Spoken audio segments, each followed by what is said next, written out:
Ayan po, sa pagdating ko po, pasensya na po sa boses ko may jet lag pa. Papakalo po ako ng buto-buto ng baka.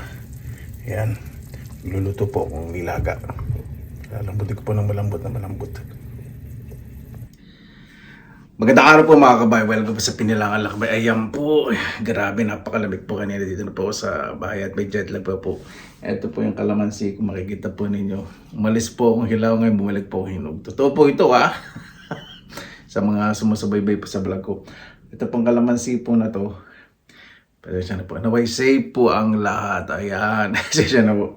Ito pong kalamansi na to.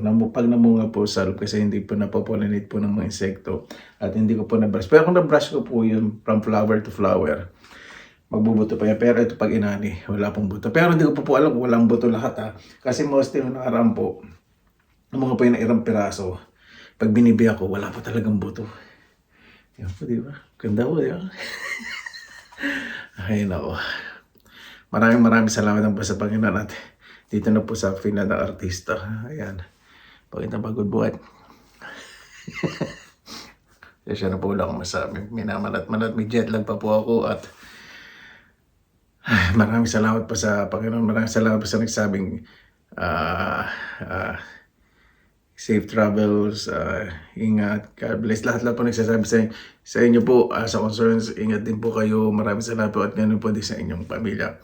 At Happy New Year po. Ayan, Happy Three Kings na po pala. Ngayon po ay January 6, 2026. Happy Three Kings nga po pala sa lahat. Ayan, di ba? Close ko po para makita po ninyo. Siyempre, pagdating ko po dito sa Finland. Ayan, ito po ito Parang di ito, napakaraming bunga. Dami po yung mga nakatago. Habang ito po, laki, grabe. Laki. Pag orange po yan, kusang nalalagay. Pero pag ganyan, hindi po. Habang naghahalugog po kayo sa malikod ng dahon, meron po yung mga nakatago sa likod. Ganda po, Di ba? Ayan po mga kabayan, hindi ko po muna kaililibat po dito sa bahay. Medyo close up po na po sa kalamansi para naman maganda po view. Indoor po itong kalamansi po na to. Sobrang tuwa-tuwa lang po pagdating. Siyempre meron po mga tao po ang pinagkakatiwalaan dito sa bahay kapag pupunta po ako sa Pilipinas. Mga nagmamalasakit po, nagmamalasakit po sa akin.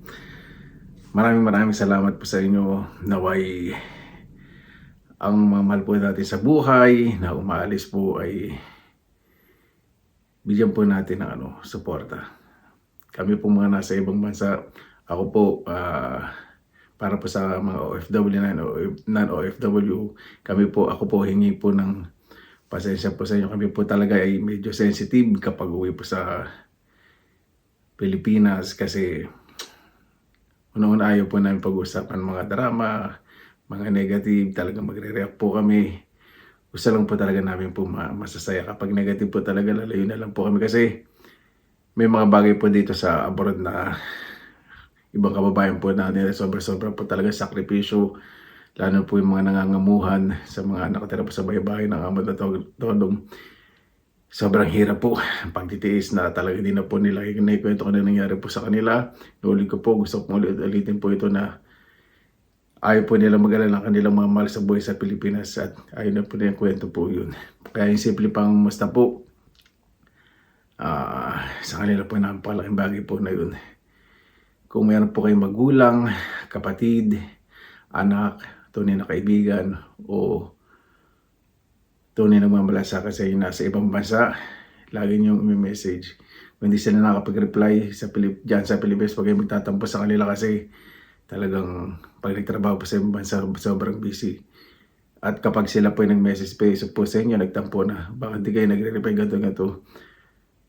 Kasi yun po yung talagang mga oras lang po nila na pwede silang magbigay ng message po sa inyo dahil ilan po sa mga OFW ay bilang po yung mga oras ng pagkilos po.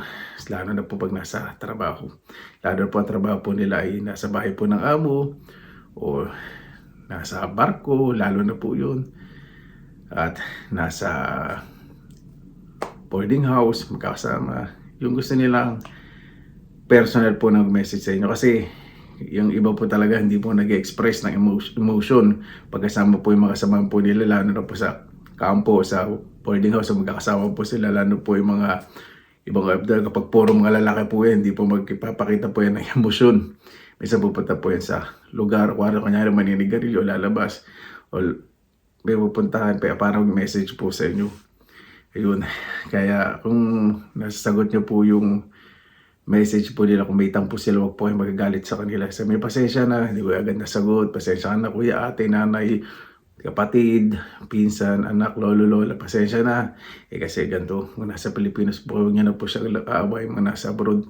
Ako na po nakikiusap, talagang ang sakripisyo po nila pakihirap. Kasi yun po yung panahon na pag nakapag-message po sila sa inyo, tatawin po yung panahon na libre po talaga lang sila. Minsan, o kadalasan, hindi po sila magbabahagi po sa inyo ng mga problema.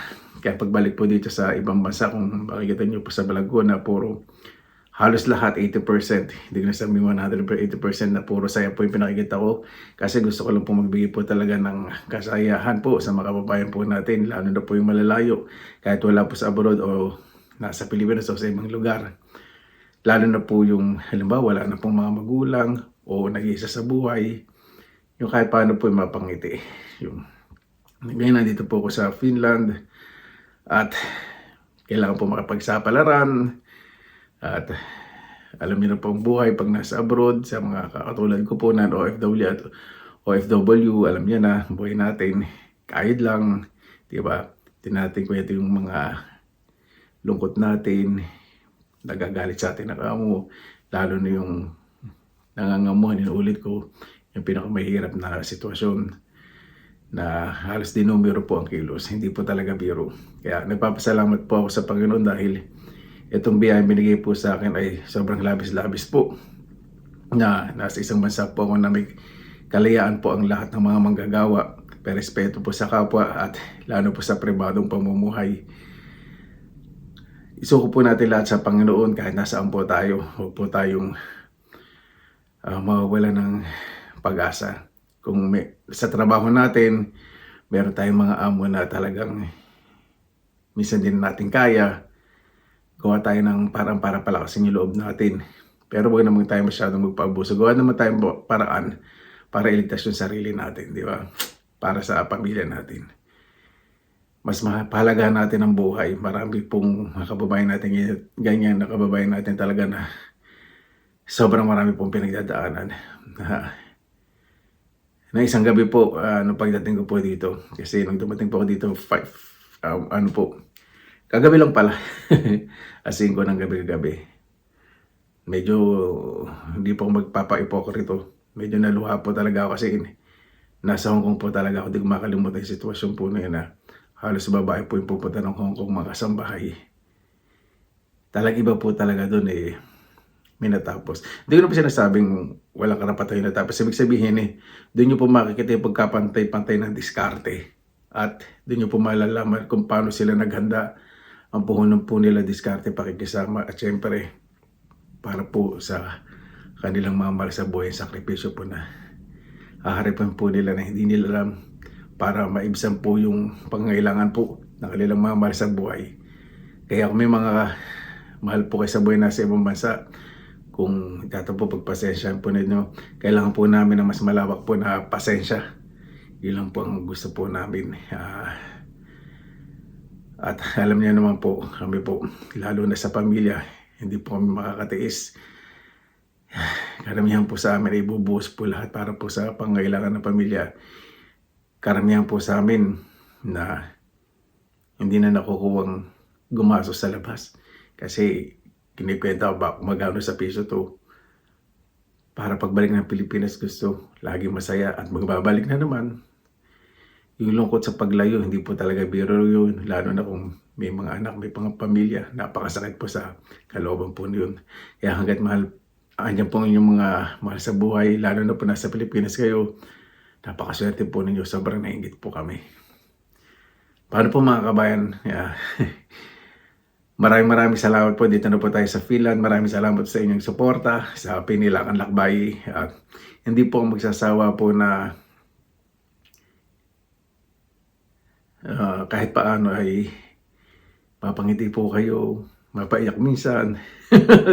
Tao lang din po ako na minsan nagtatampo, minsan nagagalit. Yun po. Pag sinabi ng po content creator, hindi naman po natin makontrol po lahat ng emosyon. Kaya kung may nasabi man po ako, dahil bagong taon po ngayon na nakarang taon, kung may nasasagot po ako ng hindi maganda, pero hindi naman po ako sumasagot ng hindi maganda. At pag sumasagot, dinadaan ko na lang sa biro. Yun na lang po ang parang ko. Pero yun, dinadaan ko na lang sa pasundot-sundot na biro. Pero sa ngayon po, mas hindi ko pa papangako sa sarili ko. Ano pa rin po ako na yun, ito, nawala na naman sa sariling pag-iisip. Siya na po, pagod lang. Basta yun pa rin po ako, pag nakita po rin yung ano po, nakikita mo po yun sa video, ito po ako. Sa video, hindi po masyadong kabangis na, pero sa personal, hello. Mapapalingon ka po talaga. Lingunin po talaga ako.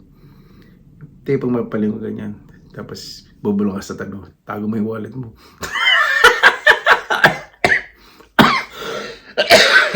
Man po, maraming salamat po sa inyong oras na nailan sa pinilang kalakbay. Basta lagi pa tayong positive vibes, good vibes.